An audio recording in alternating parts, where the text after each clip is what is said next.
Good morning, everybody. It is Sunday, the 17th of December, and it is the third Sunday of Advent, which means it's Gaudete Sunday. Rejoice in the Lord always, and again I say rejoice. A very happy third Sunday of Advent to everybody. My name is Gerard, or Peter, or Boniface. I live in Abingdon-on-Thames in Oxfordshire in the United Kingdom. I live with my two cats, Toby and Bunty, who have realised I'm recording, so have both jumped up in order to be with me. And at the moment, my flatmate, his two sons are with us. They're next door playing Star Wars Lego on the PS4, so there may be noises off stage which you may hear, but hopefully it won't be too much of an interference with the enjoyment of this video. So that's all the introductions, and I am a crocheter and knitter, weaver, spinner, sewer, quilter, and basically all things fibre related, really, though not necessarily very expert at any of them just at the moment, but I'm hoping to improve my skills as time goes by, as we all do. So first of all, apologies for not recording last week. Last weekend just got away from me completely, and then unfortunately this week I've been under the weather.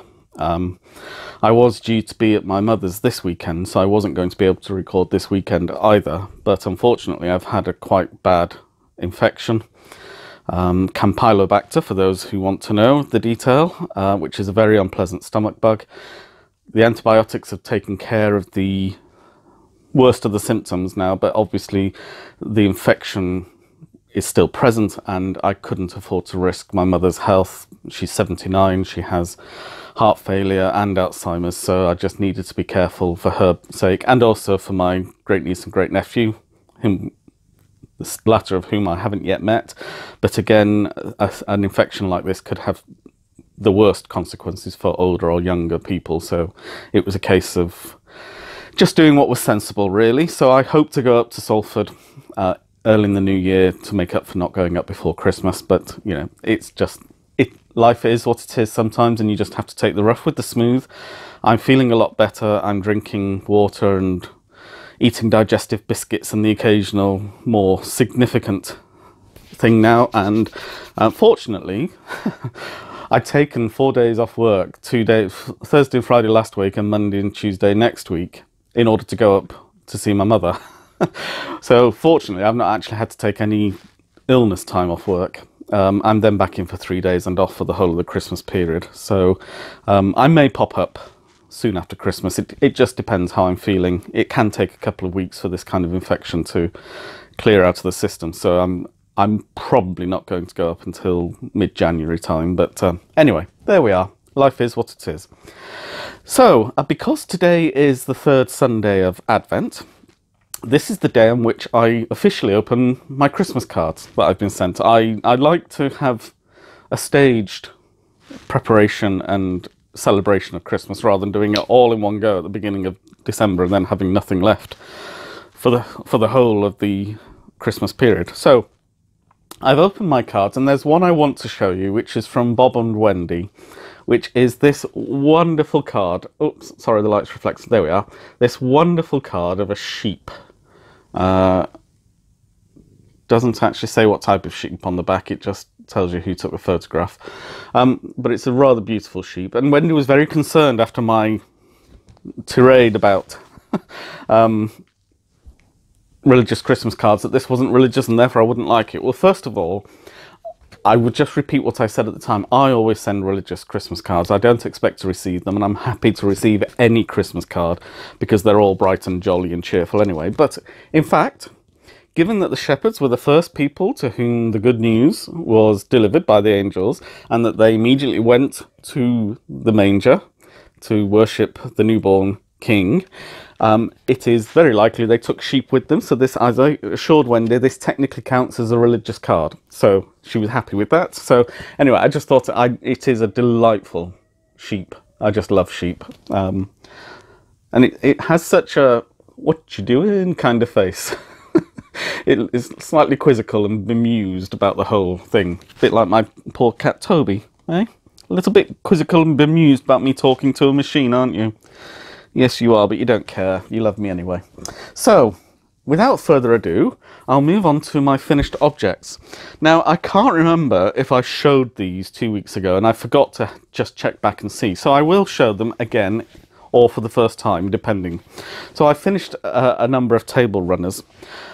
This was the first one. I think I'd got as far as sewing on all the pieces together, but I hadn't put the borders on. So in the end, I chose to give this rather lovely dark red border, and on the back a darker green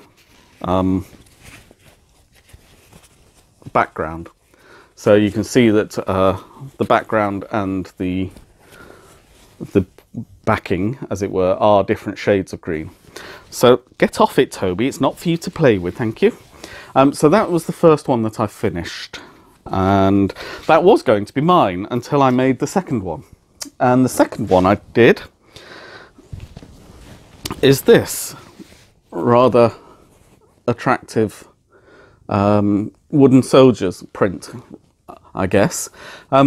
This took slightly more fabric than the other one because I was using fat quarters, and the problem with the fat quarters for this particular fabric, Toby, leave it alone. Honestly, I'm trying to demonstrate things and he's and relax. Right, the problem with the fat quarters for this particular fabric is that you could only get 3 of these trapeziums. Toby, leave the camera alone. Good heavens, what is the matter with you today? Toby, away from it. Come on, away. Come over here, I'll go over there. That's right, there we are. Sorry about that. Anyway, as I was saying, the problem with this particular fabric is that because you have to have it oriented in a particular way, to get 4 fat quarters, I would have had to fold it along the longer side. But the problem was that the print is going up the shorter side, so I could only fold it into 3 and get 3 cuts, so I had to use 2 fat quarters in order to get all 8 cuts for this. And then I had, I really loved the background on this particular. I don't know if you can see it on the camera, but it's got a very faint pearlescence to it, I guess. It's not quite a sheen. I don't know whether it's using I don't know whether it's using a thread or whether it's just a finishing that they put on it, but it's really pearlescent in the light to me, but I don't know whether you're getting that on the camera, so hopefully you are, but if you're not, I'm sorry about that. And then I had this was a fat quarter I got from Poundland, in fact, which was the stars, and I wanted to have this kind of cool wintry palette for the whole thing. And so I didn't really want a yellow star, although there is yellow and kind of chartreuse, kind of greeny yellow colour in the bells in particular, I think you can see, and the bottom of the candles. I didn't really think the bright yellow would go very well, and I compared a number of fabrics, and in the end I decided to go with this. And it does pick up the pale blue in the soldiers' jackets, and then this darker blue border and the backing were all made in the same fabric. And then I decided just to finish it off, and as a kind of almost frosted edge, I did this rather lovely top stitch, which is one of the fancy stitches on my sewing machine, and I think it really works extremely well, and it just finishes it off quite nicely. I did a wider border on this one than I did on this one. And no particular reason why I did such a small border on this one. I just cut a narrow strip of cloth and thought it worked well, so I didn't really want to do a broad border. But I just thought the broader border on this one really helps to make the whole tree pop more. So that's now going to be my table runner. I will be sending parcels off Monday and Tuesday once I can actually go out a bit more.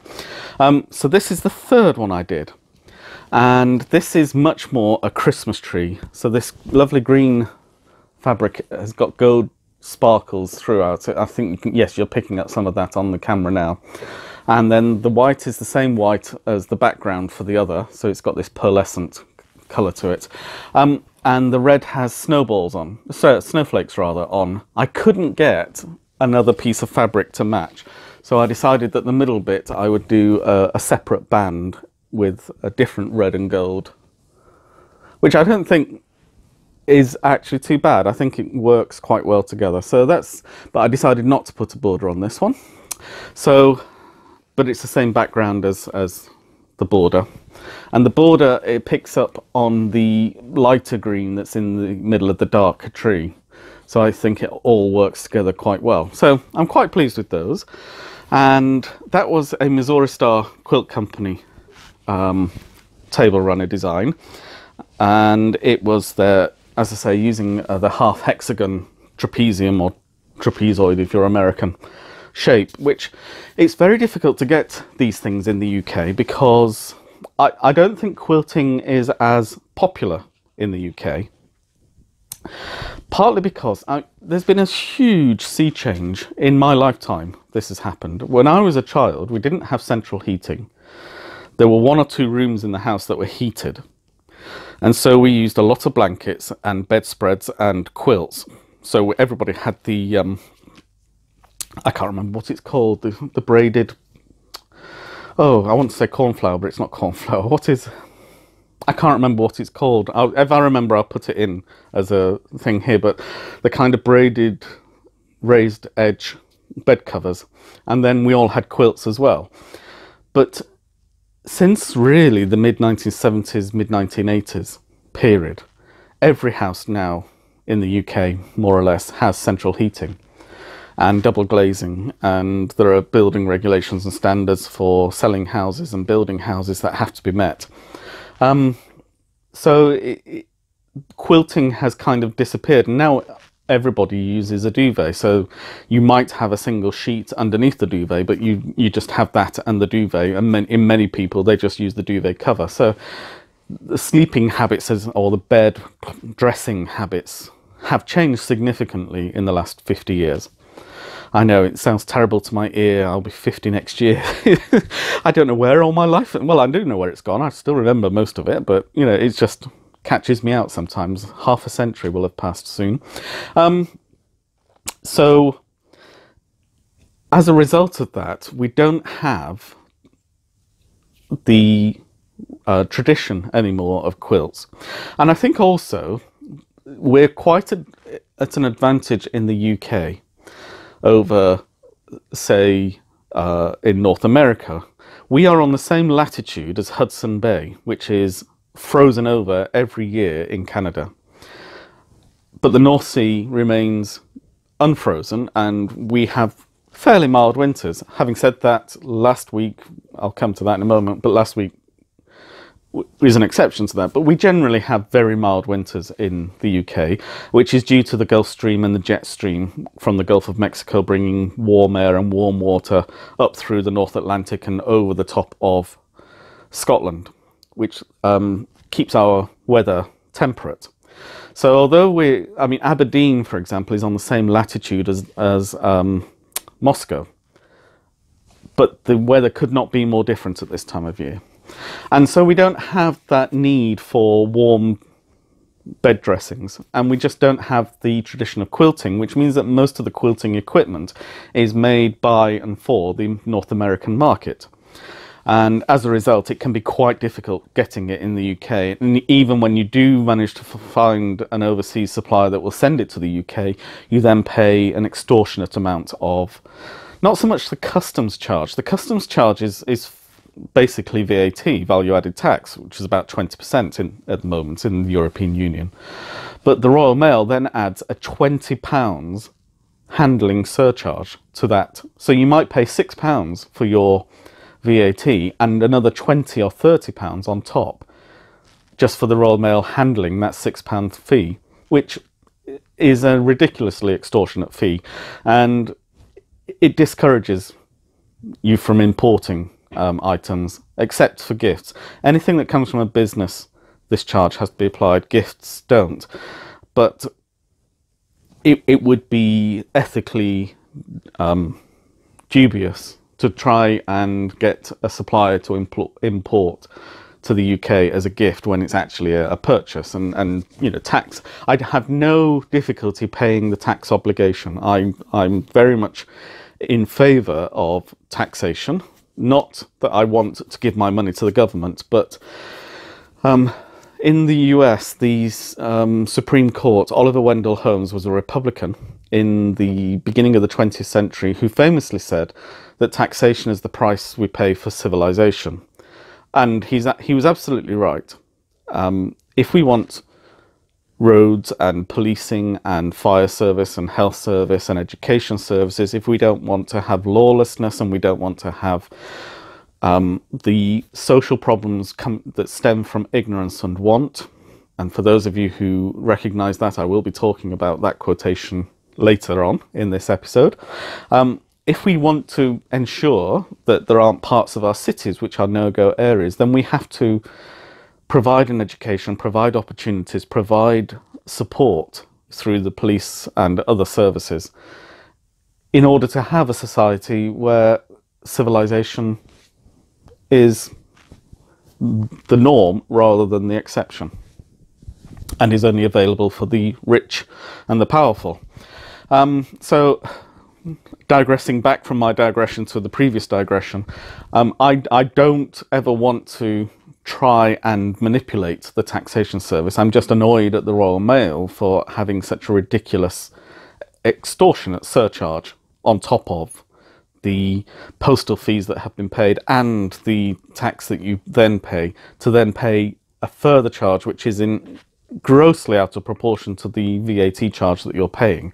And knowing that there is very little extra cost to the Royal Mail in processing the VAT charge, it's ridiculous that this money grab is there. So I'm reluctant to purchase from overseas suppliers. I have one or two things, my loom in particular, and on that occasion, because the loom was so expensive, the surcharge that the Royal Mail charged was more proportionate to the VAT charge that they were claiming from me. So it was much less of a painful experience. And I don't have any problem with paying surcharges, but I do believe that they have to be proportionate to the work that is involved in that generates the surcharge. Anyway, so digressing all the way back, it's very difficult getting hold of the Hearth Hexie template in the UK.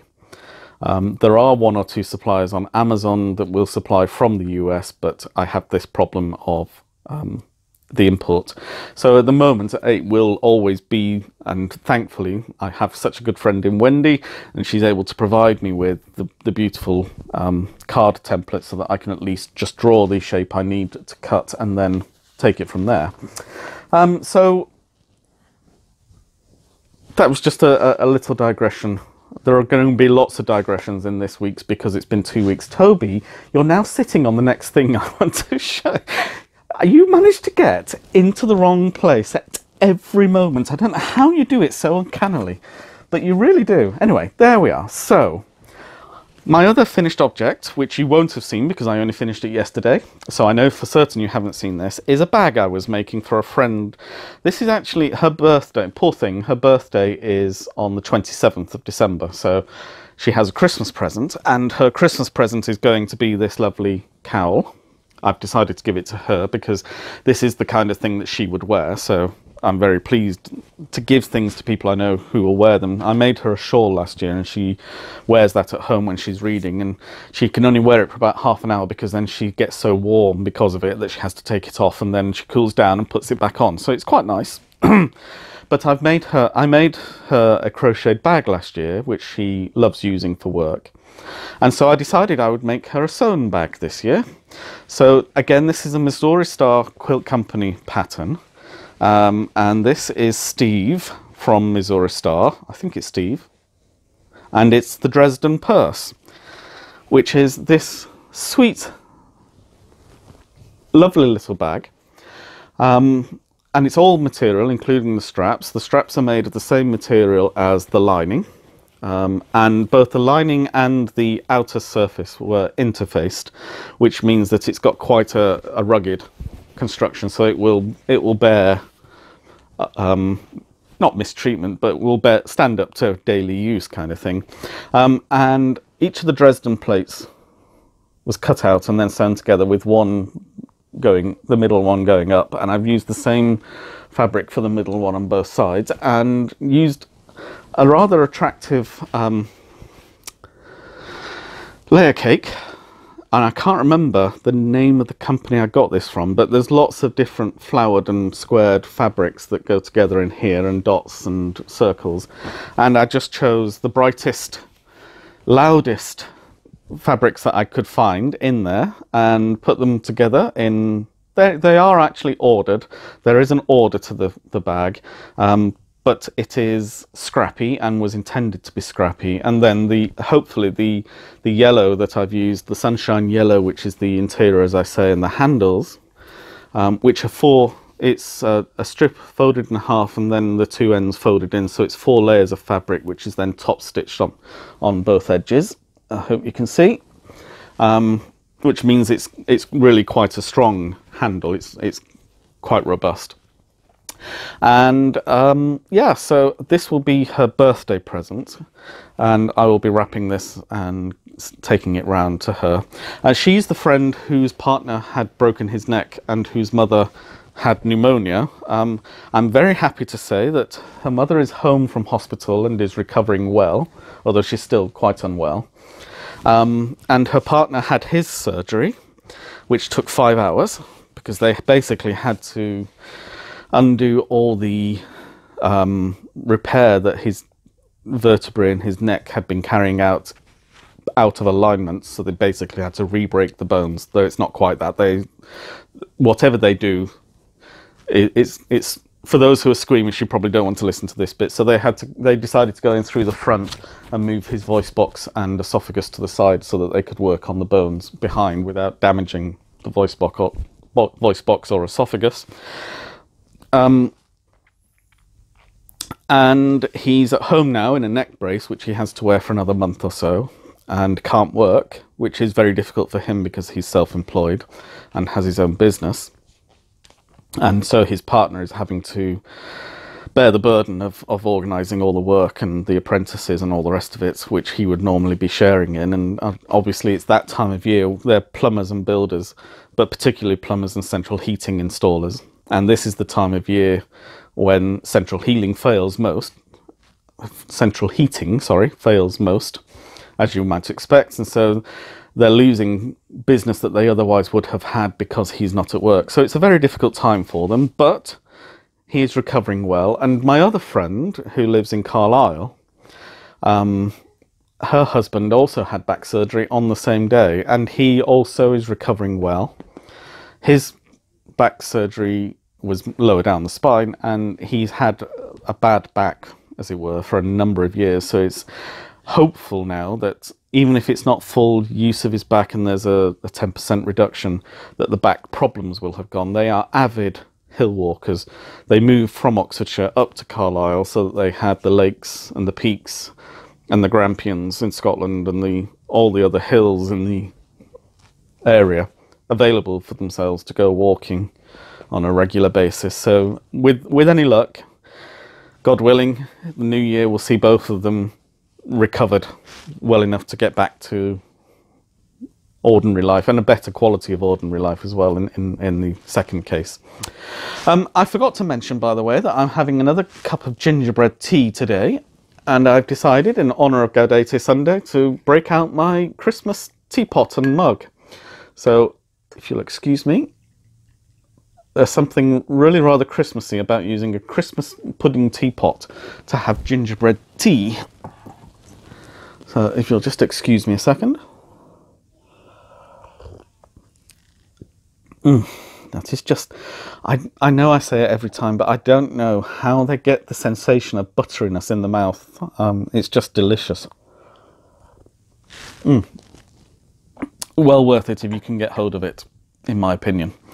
So those are my finished objects, and so I've been a little bit busy with the sewing. Because I've not been feeling so well, and because of other things crowding in on me, having to be places and see people and be here, there and everywhere, I haven't got any crochet stuff to do. I have, however, got a feedback on my crochet evening that I did on the 5th of December, so that was a week ago last Tuesday. It was a fun evening. We had a really good time. I guess a couple of comments I would make.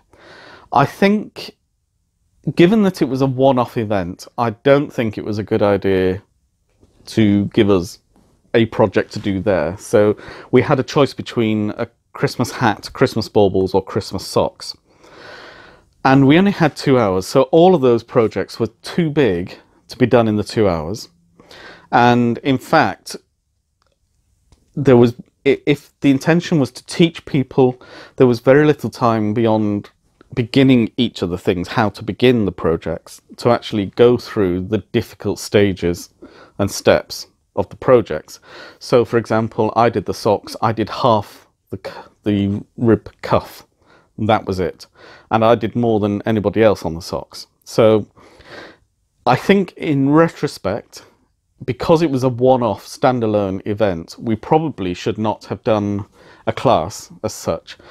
It would have been better to just admit that this was really a social event to support the new business of the milkshake shop and a bit of a Christmas get-together for the predominantly, as I was the only man, almost exclusively ladies from the crochet classes in Mason's next door, and just say this is a Christmas crochet night, and just bring your projects along, and we're going to sit and have a drink and have a natter and do our own crochet.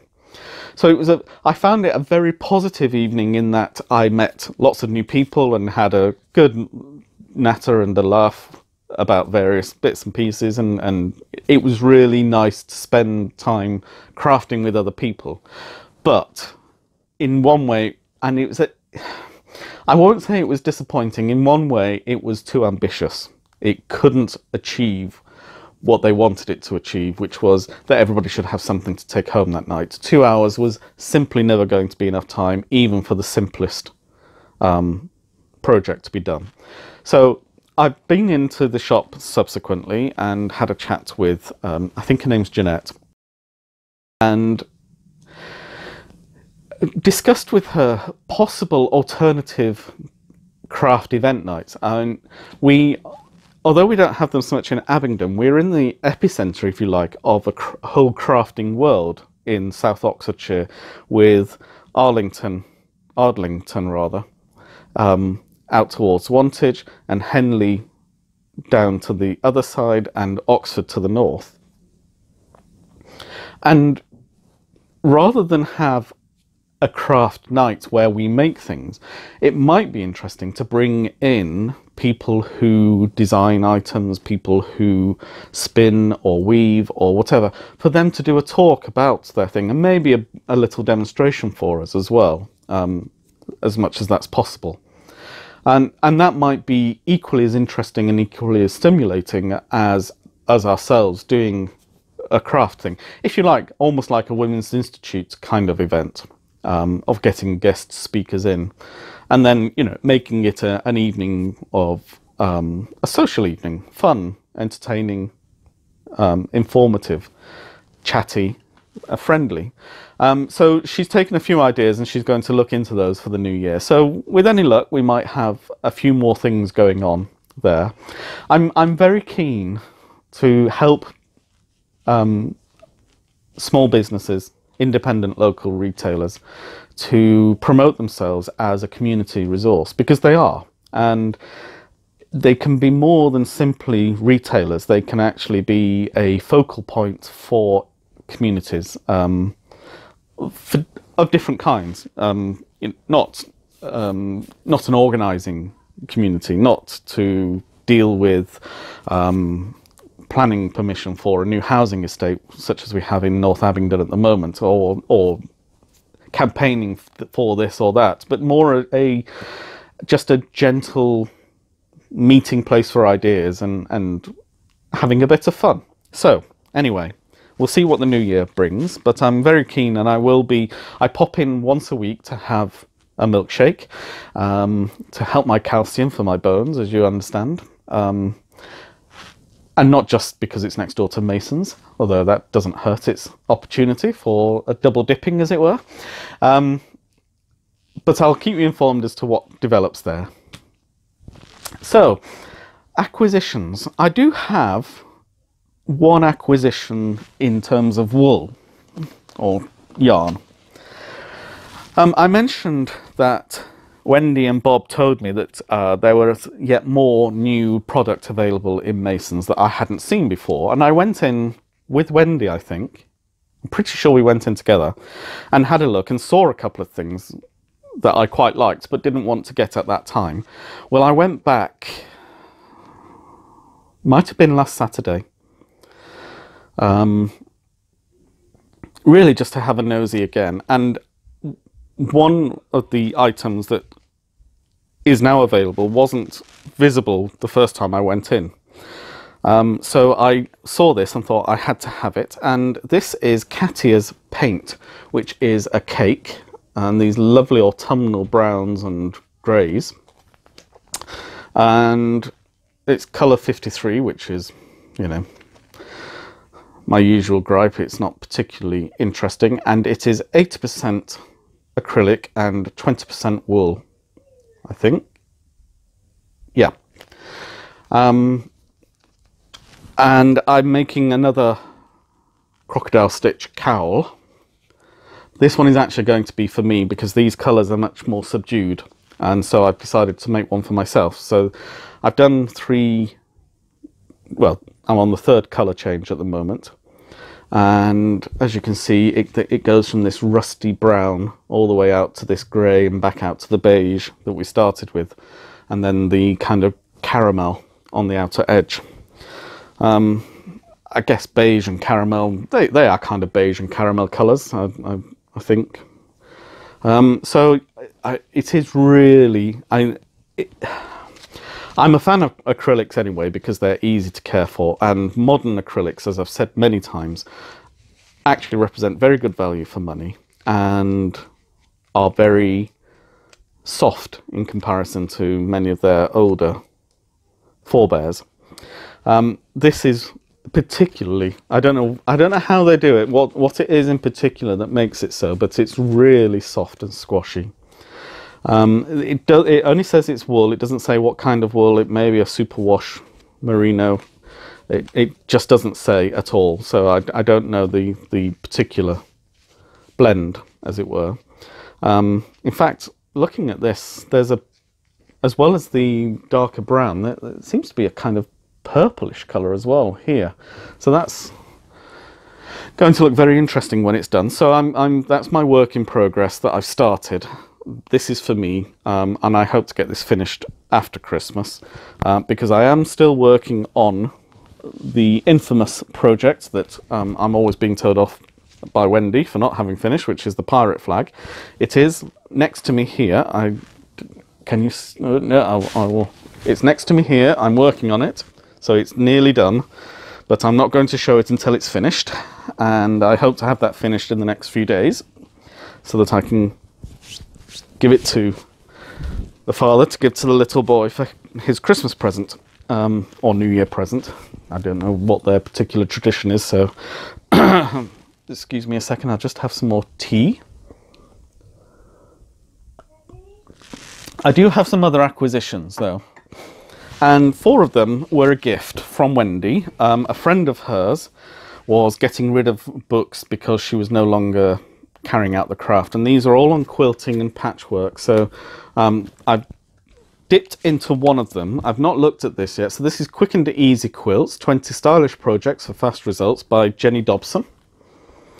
And what I really like about these is not whether I would actually make the projects in the full size, but as with the Dresden plate bag, so with the Dresden plate, so with any of the blocks that are made for the quilts, either by themselves or in combination with 2 or 3 others, can easily be converted into table toppers, into baby quilts into bags for friends, or a number of other items where quilted squares and quilted blocks can be used to great effect, really. So although I probably will never make quilts of this size in any great number, maybe one or two in my lifetime, in fact, there are some lovely ideas within the books that I may put into practice in some other form.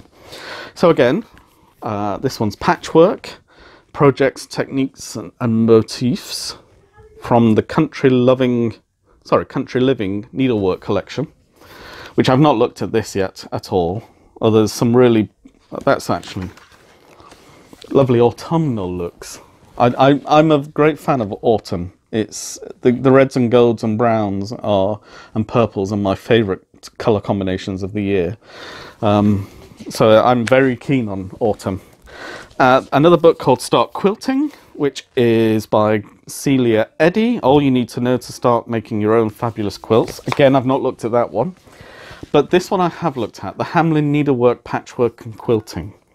And this is a very informative book because this is more about techniques than about particular items. Although it has particular projects within it, this is more detailing ethnic art and international quilt techniques from the north of Europe and from North America. So it's actually saying that there are a number, I mean, this I think is beautiful. This is based upon Maasai quilting techniques for ceremonial dress, and it's a window covering, and it almost looks like a modernist stained glass window in a cathedral or church somewhere. So it's really rather pretty. So there are lots of ideas in there. So I'm quite looking, and I'm quite enjoying reading this. This is a very good read. I've got about a third of the way through this book so far, and the pictures are lovely. The colours are vibrant in the extreme. I mean that again, it's that autumnal oranges, purples, greys, browns. It's just a lovely colour palette that I enjoy. And I also was in Mason's to get more fabric, and saw in the Masons next door to the fabric shop the bag making Bible, and I'm going to be making more bags as time goes on. And so this is, again, it's got patterns, but more importantly it talks about structure, the different constructions in terms of the sides and the bottoms and the fastenings, whether it's zippers, whether it's open, whether it's got buttons. And so it's really brightly illustrated again. And I think, you know, one of the things I like about craft books is that they are just such happy books, really. There's a brightness and a can-do attitude about them, which anybody who knows me knows that I can be on the rather melancholy side of cheerful sometimes. So it does me the world of good. It's almost like opening a book of sunshine, and I find them very inspirational and motivational. That's the word, as much as inspirational. Yes, they give me inspiration of what I might want to do, but more importantly, they motivate me, and I think I want to do that. Not I can do that, but I want to do that. So it then causes me to get up and give it a go. And it's only by giving things a go, rather like this bag I've just made. It's not perfect. I know exactly the places where I need to improve if I were to make another one. And I probably will make another one for somebody else. And I know exactly what I need to do to make it even better. There is absolutely nothing wrong with the bag, but there are one or two places where perfection is lacking. It's certainly more than good enough, but it could be better, because I now know the basic construction process, so I don't need to focus on that as much and can focus on the finer details of getting everything absolutely lined up, everything exactly where I want it. So it's a process of as Jenny Doan has said many times, every time you stitch something, you are that day's worth of stitching better than you were the day before. And I think that's true of all of our crafting. Every time we do something, the next time we do it, we're going to do it even better because we have had the experience of doing what we've already done. So there we are. So that's all my crafting acquisitions and other bits and pieces. I'm just going to have another drink. Excuse me.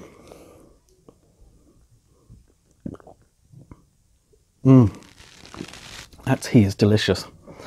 Just pour myself a second cup.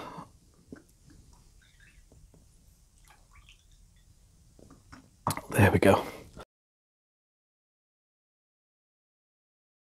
So, there are a couple of things then that I'd like to talk about. The first is I have finished 2 books on my other channel now. Northanger Abbey by Jane Austen, which was my first foray, and A Christmas Carol in Prose by Charles Dickens, which was my second. And I'd like to talk a little bit about A Christmas Carol because it's particularly ad rem for the season that we're in and leading up to as well. But also because it's a book which has always inspired me from being a little boy. With my mother in particular, Christmas didn't begin for her until she had seen Alistair Sim's version of A Christmas Carol, where Alistair Sim played Ebenezer Scrooge, which is a perfectly fine adaptation. It's not the best in my opinion. At the moment, the one that is the best is, as I've mentioned previously, the cartoon version that Disney produced a few years ago with Jim Carrey as Ebenezer Scrooge. And even though it's got a slightly weird third section, because one of the things that will be noticeable from my recording is that The Ghost of Christmas Present is by far and away the longest section of the book, and The Ghost of Christmas Yet to Come is a much shorter section. And I think they just felt they wanted to, I presume they wanted to make them more equal in length. So it's not a perfect adaptation, but it's very close in its feeling and in including as much as possible of the original book as is appropriate for a film, if you like, and particularly given the way in which they were presenting the film as a cartoon. So that's worth catching up on. So there are a couple of things in there then that I wanted to mention, and I think first of all, the most important one for me is the character of Tiny Tim. Tiny Tim is lame. He's obviously an unwell child. His lameness is never really identified the cause, because that's not the point. But I'm guessing it's a form of cerebral palsy. What used to be called spastic, until that became a term of abuse, and is now known by its full proper name of cerebral palsy. And I'm a supporter of Scope in the UK, which is the cerebral palsy support charity, which both undertakes research to prevent cerebral palsy in the future, but also provides support to people who live with cerebral palsy and their families in order to enable them to have a more complete life. And in its lower, less potent forms, it tends to mean that there is one atrophied limb that doesn't quite work the way it's supposed to. Often a leg, not exclusively, but often a leg, maybe a hand. So the person has some use, but not full use of the limb. And so particularly the 2 friends I have who have cerebral palsy, both of them have a pronounced limp, where they're more or less dragging their palsied leg. And one of them has a hand which is twisted almost in the same way that polio can affect limbs as well. So they live full, extraordinarily full lives. Certainly the cerebral palsy has not held them back, and in some ways has provided a motive for them to push harder, because they are fighting against themselves almost as much as trying to just get on in life. So Tiny Tim, I suspect, has this, but whatever the condition, there is a modern cynicism about a character like Tiny Tim, which finds it saccharine, indulgently sweet and sickly. And it's a cynical attitude in many ways, because it's not borne out by the context of what is said or done by Tiny Tim. It's the imposition of an attitude of blech, if you like, by the reader. And the one most striking part of that is when Bob and Tim come back from church on Christmas Day morning, and Tim goes off to see the pudding singing in the copper out back, and Bob turns to his wife and says, you know, he says the strangest things sometimes. He said it was good that people looked at him on Christmas morning, and that they might remember him who made the lame to walk and the blind men to see. And that's a fascinating and powerful speech for a child suffering from a disability to make. Because, certainly speaking for myself, if I were suffering from some debilitating condition that was negatively impacting upon me and my family and my ability to praying, I'd be praying to be released from this burden. I'd want, it would all be about, you know, please let me be healthy, please let me be well again.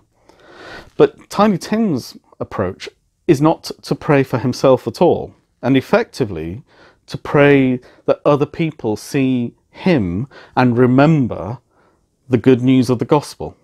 And that's a very powerful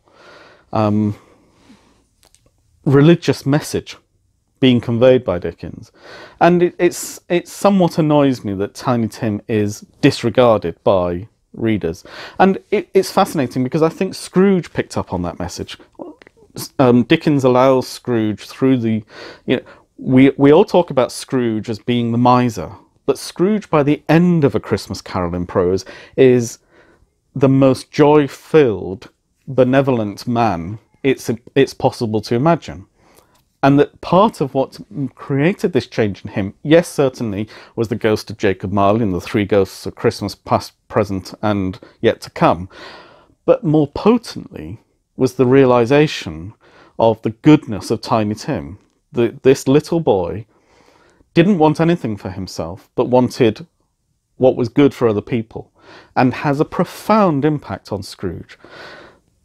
And Dickens recognises this, that Scrooge became a second father to Tiny Tim, that a lot of what was motivating Scrooge was not a desire for himself to be saved from the fate of Jacob Marley, but the ability of himself to help Tiny Tim. And I think in the cynicism of the, oh, you know, it's such a saccharine thing, God bless us, everyone, Dickens is actually teaching a quite profound truth about Christianity. That's his focus, being Christmas Day, but a truth that all people can share in, which is the willingness to forget about yourself and care for somebody else. And if we all forgot about ourselves and all cared for somebody else, then eventually we'd all be cared for anyway, but possibly by more people than just ourselves. And so I just wanted to highlight that kind of misunderstanding of the character of Tiny Tim, and misunderstanding of the role that Tiny Tim plays in the conversion of Ebenezer Scrooge. And the second thing in A Christmas Carol, and I've mentioned it at the beginning, is ignorance and want. The two children that are hiding beneath the cloak of the ghost of Christmas Present at the very end of his appearance before Scrooge. And there is a tendency at all times of year, and particularly at elections, to vote for people who are going to, you know, stick it to the man. that the poor are somehow scroungers and unworthy of our benevolence and take advantage of our goodness and our kind-heartedness. And all of that may be true in some cases, don't get me wrong. And I've said already, I agree with Oliver Wendell Holmes that actually taxation is the price we pay for civilization. But I will go one step further than Oliver Wendell Holmes, because my parents always paid their taxes. But they also did a lot more than just pay their taxes. They were volunteers within the local church, within the local community. My parents were very active in church societies. So my father was president of the Vincent de Paul Society in our parish. Both my parents supported all the fundraising events that the church took part in. They encouraged us as children, their sons to be altar servers, my sisters to be readers, and we were all in the choir when we weren't serving on the altar. So that, you know, a whole range of involvement in the local church. They were also scout leaders. They encouraged us to be in the scouts. They encouraged us to take part in fundraising drives that the scouts were carrying out, which weren't for the scouts themselves, but were for other charities within the local community. They encouraged us when we were older teenagers to go visiting care homes for older people, to just go in, and we used to go in and have little impromptu concerts where we'd sing songs that they could join in with, and it was all very pleasant. And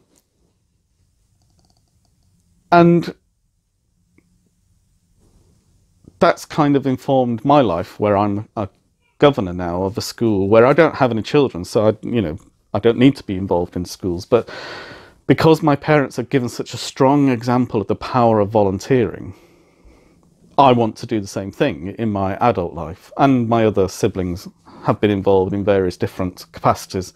I mean, my brother lived in a L'Arche community, which is a community of able-bodied people who live alongside people with certain challenges to everyday life, whether it be autism or a physical disability, and help them to live as an independent a life as they can within a community rather than within an institution.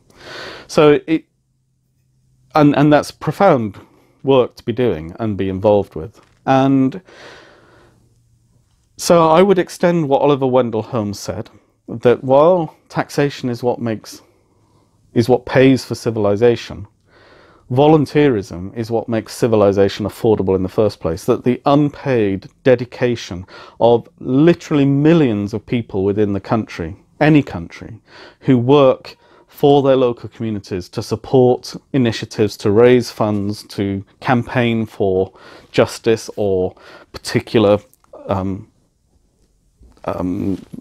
projects to happen or not happen, whatever it happens to be, volunteerism is the very bedrock of our communities. And so I would encourage anybody who has any wish to be involved in their local community to just get out there and do it. The rewards are always what you put into it. Everything we do, the reward is you get out is what you actually put in, and more so. And just the enjoyment and just the pleasant knowledge that you are doing a good thing, selflessly doing a good thing, is its own reward anyway. Virtue is its own reward in many respects. And I would just encourage anybody who's watching this to just look and see in your local community how you can become involved in whatever way, however big or small, whether it's making items for sale at your local church or school or community fundraiser, whatever it happens to be, just do it. So there we are. That's the first of the kind of digressions. The second of my digressions, if you like. I won't talk a lot about it, but The Walking Dead finished on Monday here in the UK, Sunday in the US, and there was a massive cliffhanger. And I don't want to say too much because I know some people who watch this haven't watched or are not quite completely up to date with the series so far. But it is a game changer, and it will be interesting to see now how the program develops. In some ways, the producers have put themselves into a bit of a bind, because I suspect whichever way they resolve this, it's going to be unsatisfactory to the majority of the audience. I'm being deliberately cryptic. If you haven't watched it, you can look online to see what I mean. But it will be interesting come February or March when the season restarts, because there's a break of a couple of months between two halves of the season every year. It will be interesting to see whether they take the easy following the cliffhanger to its natural conclusion, which in one way will be devastating and could actually spell the end of the series, in my opinion. Certainly as we've known it for the last 7.5 seasons. Or, on the other side, that it could massively change the nature of the threat that is being faced by our heroes, our anti-heroes in some respects, but our heroes. So I won't say any more than that. It's going to be interesting to see how that moves on in February. And kind of connected to that, Christmas Day at 5:30 in the UK, Doctor Who, BBC One, the two doctors of the current Doctor, Peter Capaldi, and the first Doctor, now played by David Bradley, who played William Hartnell brilliantly in the programme celebrating the making of Doctor Who for the 50th anniversary, which I think is why he has been cast as the first Doctor, because he was such a brilliant character actor, playing such a brilliant character actor, that it's going to be great to see that. And of course, the beginning of the first female Doctor, when Jodie takes over from Peter after he regenerates. So if you're not doing anything else Christmas Day, and I'm sure you've got nothing else to be doing Christmas Day afternoon, 5:30, BBC One, Doctor Who. So that's those two plugs out of the way. So the other big news recently is Pope Francis has, depending upon who you read, has said that the Our Father is wrong. Now, I'm being deliberately hyperbolic there. He naturally said no such thing. Excuse me, I'm just going to have another drink.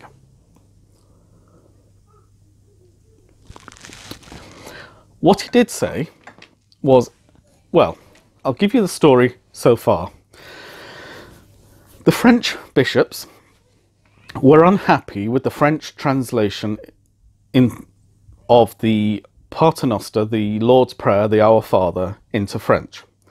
Particularly the penultimate clause, and lead us not into temptation. And so they have retranslated it to read something like, and do not allow us to fall into temptation. And Pope Francis has said that he believes that the English translation, this was an off-the-cuff remark, he was asked what he thought about the French translation, and what he said wasn't specifically about the English translation. It was more about the general translation, which is always of the form, and lead us not into temptation. That the Heavenly Father doesn't lead us to temptation, it's the devil that does that. And so a retranslation to make that clearer may be a good thing. So he's not wanting to change the text of the Our Father. He's wanting to make the translations of the text of the Our Father more specifically literal, or less specifically literal and more specifically the intention of the prayer. So I thought I'd look at this for you, and it also triggered a couple of other thoughts about translations.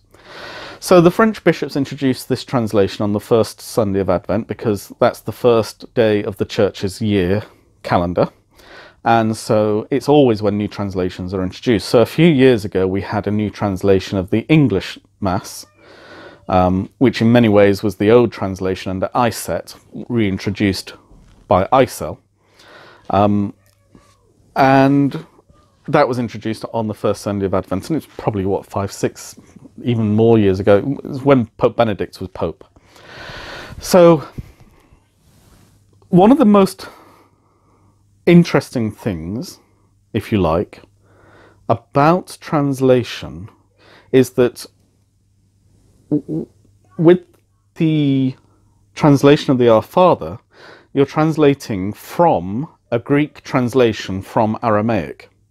And in fact, you're translating often from a Latin translation from a Greek translation from Aramaic. So our Lord probably spoke in Aramaic. He certainly spoke a form of Greek, Koine Greek, which is, if you like, equivalent to very basic English now, in that it was an international language spoke throughout the Roman Empire, the lingua greca, as it were, of the Roman Empire, the common language that everybody would at least have some chance of understanding, just as basic English today is often a language spoken as a second or third or option within many countries around the world, and which makes it easier for people to at least make some basic communication between themselves.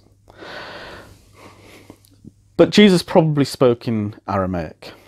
The Gospels, however, were written in Greek, and not Koine Greek, but classical Greek. And then St. Jerome translated the Bible into Latin around the 4th century,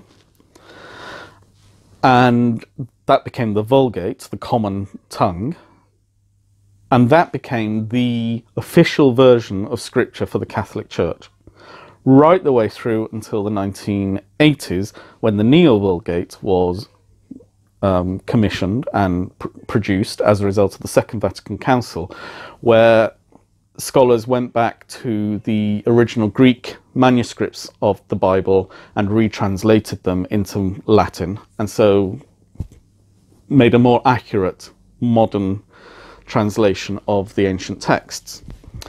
And St. Jerome was fairly consistent with the Our Father. Now, the Our Father appears twice in the New Testament, one in Matthew and one in Luke.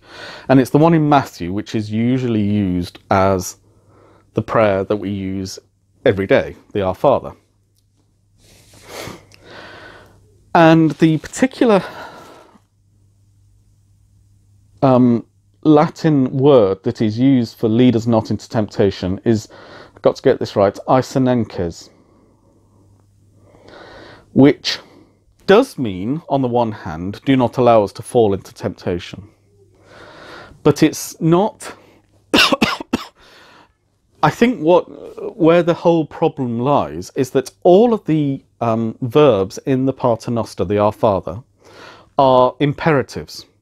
You know, thy kingdom come, you know, bring it now. Thy will be done, do it now. Give us this day, give it to us now. It's an order. Except for eisenenkes.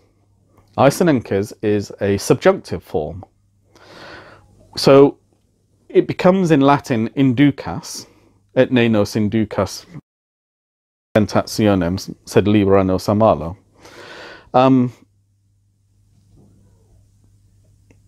that becomes, and lead us not into temptation, but deliver us from evil. Now, interestingly, the deliver us from evil is an imperative, but the lead us not is not an imperative. It is not a direct instruction to God not to lead us into temptation. It's more akin to, let us not fall into temptation. Yes, lead us away from temptation. It's let us be led away. You will lead us away from temptation rather than you will not lead us into temptation.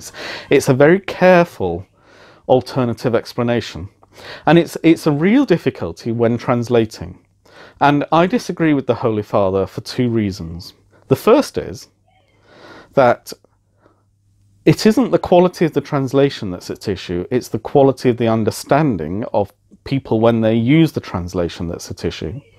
And therefore, the issue is best addressed not by retranslating to something simpler, but to explain the translation, because it's a theological and dogmatic matter.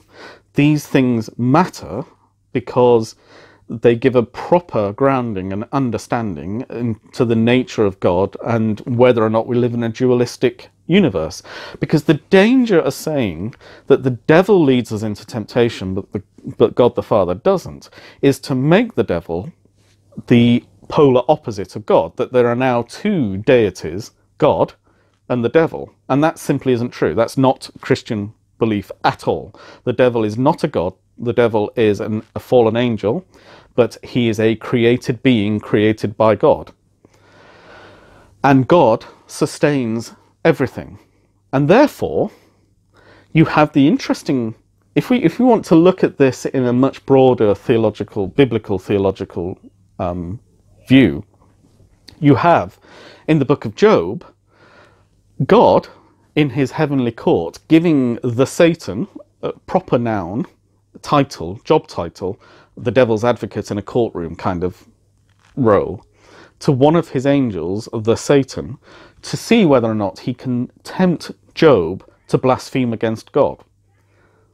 So God is allowing and commissioning Satan, in effect, to lead Job into temptation. So that's one area where the Creator God is sustaining throughout creation all the negative as well as the positive outcomes. So in a sense, God is tempting Job to see whether or not Job will trust in him and believe in him, in a similar way to the way that God told Abraham to go and sacrifice his son Isaac on the mountain, and let Abraham get all the way to the point of tying Isaac up and placing him on the wood to be burnt. And only then did the angel of the Lord come and stop Abraham's hand. That Abraham never actually acquiesced to God, never said, yes, I will do this, but went through the whole process up to the point of sacrificing his only son, Isaac, the son for whom he had waited his whole lifetime, gone through the whole into the barren period of his wife, and believed that he would not have any descendants, and had intercourse with his wife's serving girl Hagar, and had Ishmael, whom he then banished because Isaac appeared, and Sarah was jealous of Ishmael being the firstborn son of Abraham. And so Isaac supplants Ishmael, Ishmael is banished, and then God commands Abraham to take Isaac all the way to the mountain and to the point at which he was prepared to sacrifice him. Although, as I say, Abraham never actually acquiesced in any of that. He could have just been going through the motions. It's an entirely different side story, which we'll leave over there because it's a very complex and interesting issue in its own right. But the point is that in the Old Testament, on at least two occasions, God tempts or allows his blessed ones to be tempted, and commissions the act of it in many ways. Excuse me a second. And then if we fast forward into the New Testament, we also have Jesus going out into the wilderness for 40 days to be tempted by the devil. Now, Jesus is Son of God. And here we come now to, I will come to this in a second, but this is the kind of other area of translation where the church has got her knickers in a twist, in a sense. But staying with the point for the moment, Jesus as the only begotten Son of God, as the promised Messiah, the promised Saviour, Redeemer of humankind, is permitted to be tempted by the devil in the wilderness. And so that there has to be some element of acquiescence, at least, of allowing the most blessed of us to be tempted by the devil. And now I'll just leave that part there for a second, and we'll come to Jesus as Son of God. In the early church, after Constantine recognizes Christianity as the main religion of the empire, in 321, I think, there are a series of what's known as Christological heresies, the most profound of which was Arianism, which is that Jesus was the Son of God, but was entirely human. That he wasn't divine, that there is God, and then there is Jesus, his physical human son, the most perfect man, but who is not himself divine.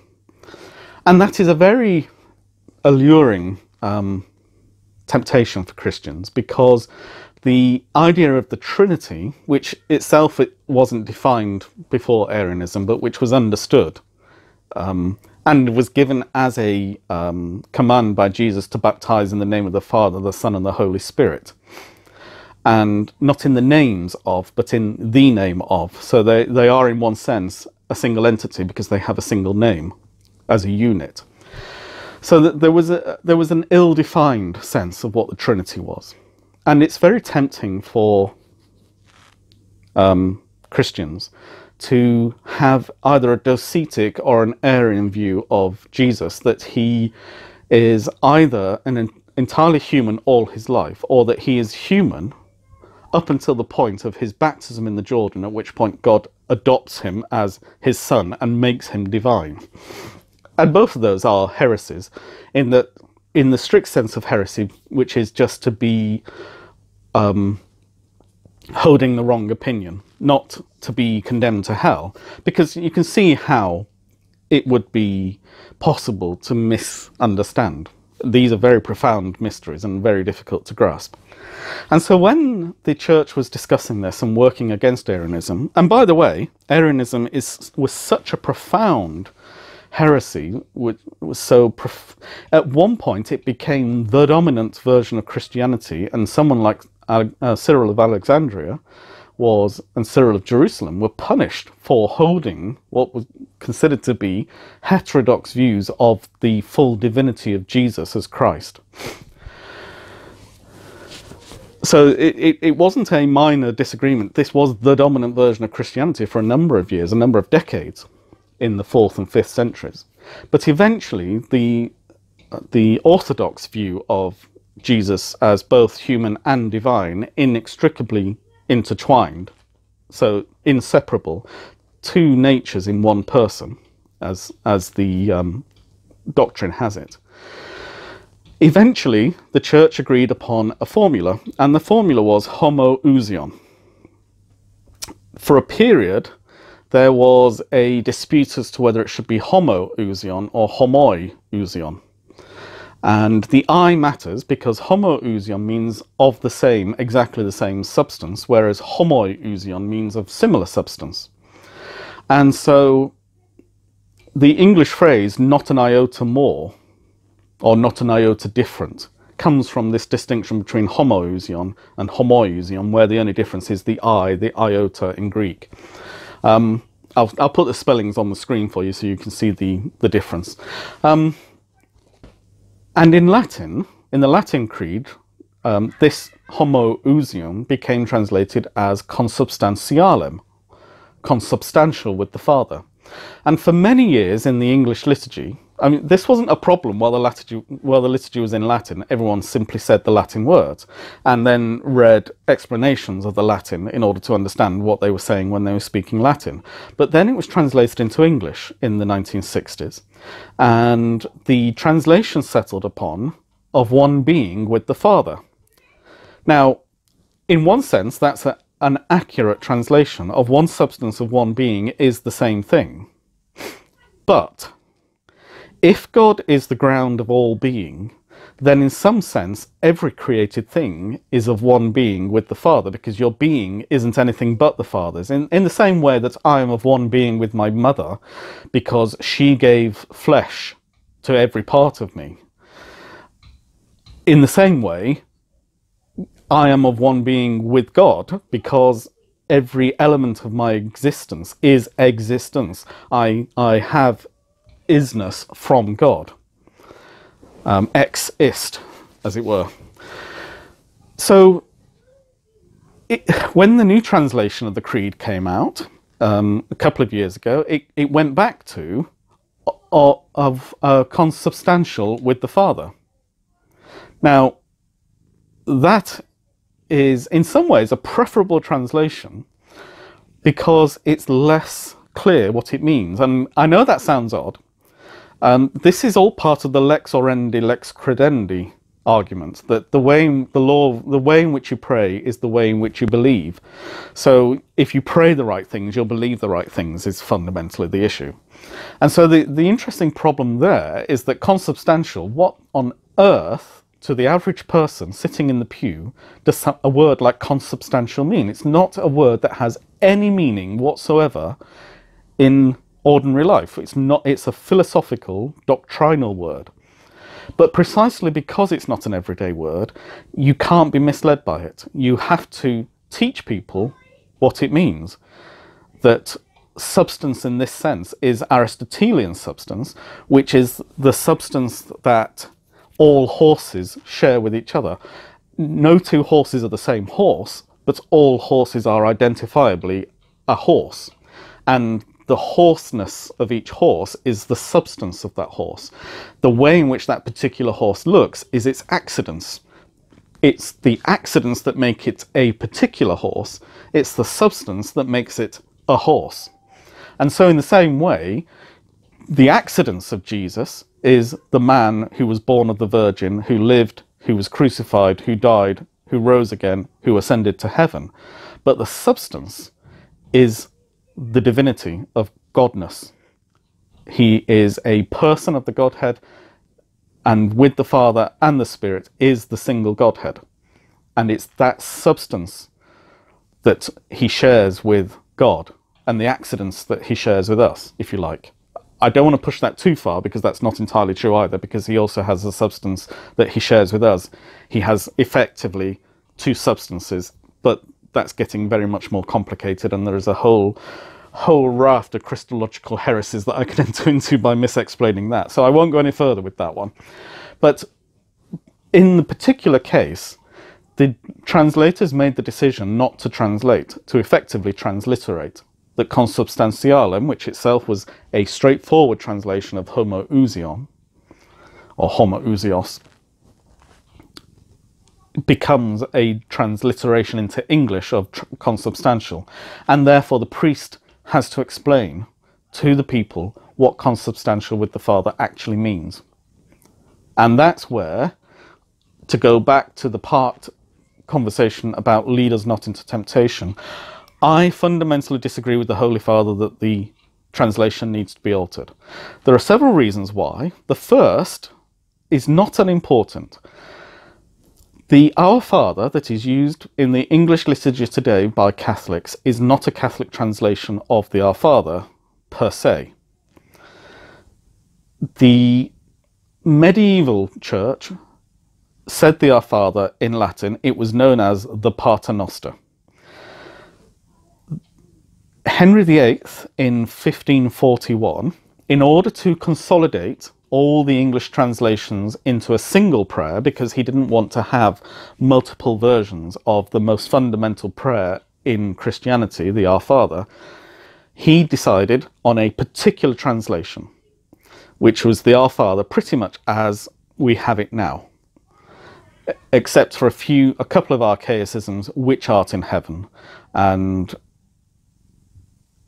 in earth as it is in heaven, I think is the other one, which in the 18th century, when Richard Challoner, who was an English Catholic bishop, translated it, he adopted Henry VIII's official translation of the Pater Noster. And Henry VIII was borderline Catholic. He had split from the Catholic Church, but he was in schism. He wasn't a heretic. And it's important that Henry not be... It was Edward VI who made England a Protestant country. Henry VIII made it a schismatic country, and so was broadly Catholic and Orthodox in his beliefs. It was Edward VI who was fundamentally Protestant, and so was different from the Catholic belief. So the translation that was adopted by Richard Challoner was an acceptable Orthodox translation of the Our Father. The biggest difference in many ways, in fact, the biggest difference between Anglican and Catholic Our Father is the doxology at the end. For thine is the kingdom, the power and the glory forever and ever. Amen. That doesn't appear in the Catholic version for a very good reason. The Greek translations that were available to the translators in the early 16th century were not the earliest translations of the Greek New Testament. And they included this gloss where the Lord's Prayer had happened, and then in the margin was written the doxology. This was included in the main text, but subsequently better versions, older versions of the Greek New Testament were discovered without that doxology, and they're the ones that the Catholic Church has continued to use. But because the doxology is such a powerful part of the Our Father, in the new liturgy, we now have what's known as the prayer of embolism, the prayer between, the blockage between the Our Father and the doxology. And lead us, deliver us, Lord, from every evil and grant us peace in our day, which ends with the same doxology. So it's, in a way, it's a kind of bringing together. So the important thing I want to take out of all of that, which I know is a long digression, and this may not be of much interest to many of you, but I just thought it interesting to share. But the important thing there is that the Our Father that Catholics now use in English today is the same, effectively the same translation as all Protestant English-speaking sects also use. And so it would be a mistake to alter that translation unilaterally, to take away that unanimity of faith, if you like. As I say, the lex orandi, lex credendi, the fact that all English-speaking Christians pray the same Our Father means that all English-speaking Christians believe in the same Father, and the same Son who gave that prayer, and the same Spirit in whom the prayer is made. And that's an important test of unity, which I would be loath to see changed for such a trifling matter, which can be better addressed using a different, using teaching rather than a different translation. And the second thing is that I'm not sure that the alternative translation is complete enough to actually reflect the depth of meaning that Lead Us Not Into Temptation actually contains. And so, with the greatest humility and respect, I say to the Holy Father, you're wrong, but for understandable reasons, but please, think about it in more than an off-the-cuff way and leave well alone. Let us keep the Our Father as it is. It's a prayer that it's one of the first prayers that most children are taught as children, in whatever denomination of Christian faith they're raised. And I would want to hold on to these treasures of unity that we have between ourselves. So anyway, that was a long digression into the Our Father, but I hope you found some of it useful and that I didn't go off the point too much. I will be recording next weekend, so I won't bid you a happy Christmas just yet, but I hope that your Advent preparations for Christmas are all going well and that you're all have a lovely week, the final full week of Advent. And just remember that today begin the 7 bells to Bethlehem that I mentioned in one of my Vlogtober podcasts. The O Sapientia antiphon begins tonight.